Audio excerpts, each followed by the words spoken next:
Chelsea's Premier League campaign kicked off in unsavoury fashion with a 2-0 defeat to defending champions Manchester City at Stamford Bridge on Sunday. In his first competitive game in charge of the Blues, Enzo Maresca came out second best to his mentor Pep Guardiola.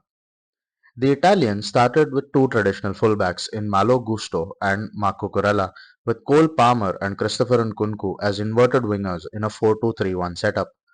The double pivot of Moises Caicedo and Romeo Lavia was a deviation from what we had seen for most of pre-season, where one of the fullbacks, usually Gusto, inverted into midfield to form a 3-2 shape in the first phase of build-up.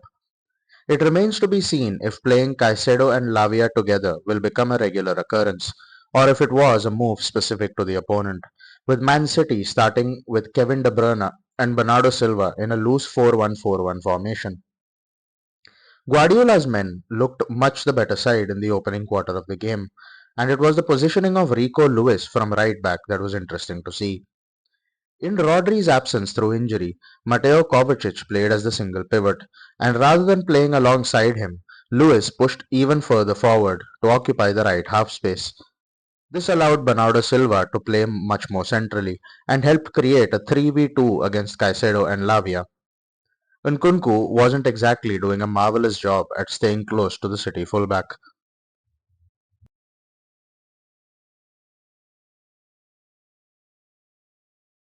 De Bruyne and Silva often drifted out to the left-hand side to create overloads and draw the Chelsea centre-backs out of position. The Blues, in another deviation from the style under Maresca we had seen in pre-season, weren't pressing man-to-man with any sort of intensity. As we see here in this still from minute 8, De Bruyne has drifted out to the left-sided touchline, while Savinho drops more centrally, and Bernardo Silva and Erling Haaland are 1 versus 1 against Wesley Fofana and Levi Colwill respectively. Again, it is Luis's position so high up the pitch which doesn't allow Lavia to follow Silva all the way through. Chelsea's press though is extremely disjointed. Palmer is not tight enough to Joshko Gvardiol and is blocking the pass to De Bruyne. Caicedo jumps to the centre-back, but leaves the passing lane to Savinho completely unguarded.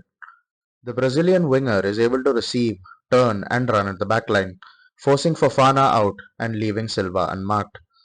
Ultimately, Colville does well to come across and block the Portuguese midfielder's shot, but it was all a little bit too easy. 3 minutes later, all of Guardiol, Savinho, De Bruyne, Silva and Haaland are on the City left, and Chelsea are in sixes and sevens. Lewis is unmarked in acres of space centrally, and with two passes, Jeremy Doku is 1 versus 1 against Marco Corella inside the box. The Belgian makes a hash of his attempt, prompting Guardiola to switch his wingers over, with the right-footed Doku now on the left and the left-footed Savinho on the right. The opening goal arrived on 18 minutes, unsurprisingly orchestrated down City's left-hand side. The first pass out to Doku from Guardiol is way too easy, and notice how close De Bruyne and Silva are in the shot as the winger carries the ball forward. Yet again, it's Bernardo and Haaland versus the two Chelsea centre-backs, and the visitors win both those duels, culminating with the Norwegian holding off both Colwill and Cucurella before finishing past Robert Sanchez. In an attacking sense, Maresca's sides have been known to form a 3-2-5 shape, and while there were occasions where we did see that, the personnel fulfilling these roles were certainly questionable. On our right, Palmer drifted centrally to allow Gusto to provide width, while on the left, Enzo played as the advanced midfielder with Nkunku outside him.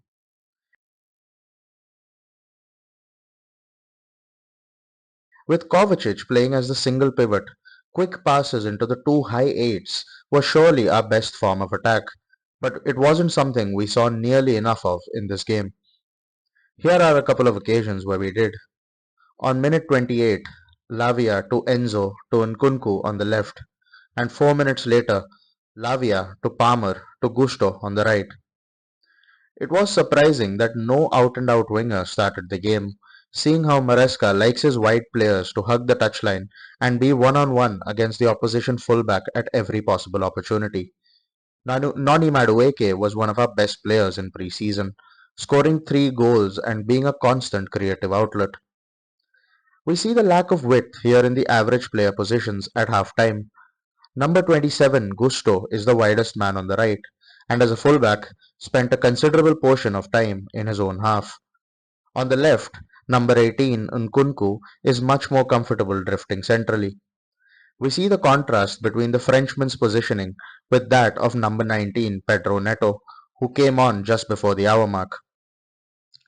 We almost went into half-time with the scores level though, as Nicholas Jackson had a goal disallowed for offside. Some good pressure from Enzo and Nkunku to win the ball back off of Kovacic, leading to a shot from Palmer, which was spilled by Edison right to Jackson. The Senegalese, though, was just a few inches ahead of his last man, Manuel Akanji. The second half followed a lot of the patterns from the first, with City creating a near identical chance by overloading their left-hand side and Bernardo Silva setting up Haaland. This time, the striker's effort was saved by Sanchez. Neto's introduction on 58 minutes had an almost immediate impact, as the winger took on Lewis before standing up a cross into the box. Enzo's initial header went well wide, but following some pinball around the box, the ball fell to Jackson less than 10 yards from goal. The striker volleyed it first time, but hit it straight at Edison, with both sides gaping and the back of the net ready to bulge. This was statistically the best chance of the match, with an expected goals number of 0.47. For City, the two chances for Haaland were the only ones with a number higher than zero point 0.1, that is, higher than a 10% probability of a goal. In the end, the telling blow came with 6 minutes to go, when Kovacic was allowed to slalom his way through and beat Sanchez from outside the box. The replays suggest that the Spanish goalkeeper should never be letting that in. A victory against the best team in the land was probably a bit too much to expect in the opening game of the season. There are, though, more questions than answers going forward, some of which will hopefully be answered in our next game on Thursday, a Europa Conference League qualifier against Swiss side Servette at Stamford Bridge.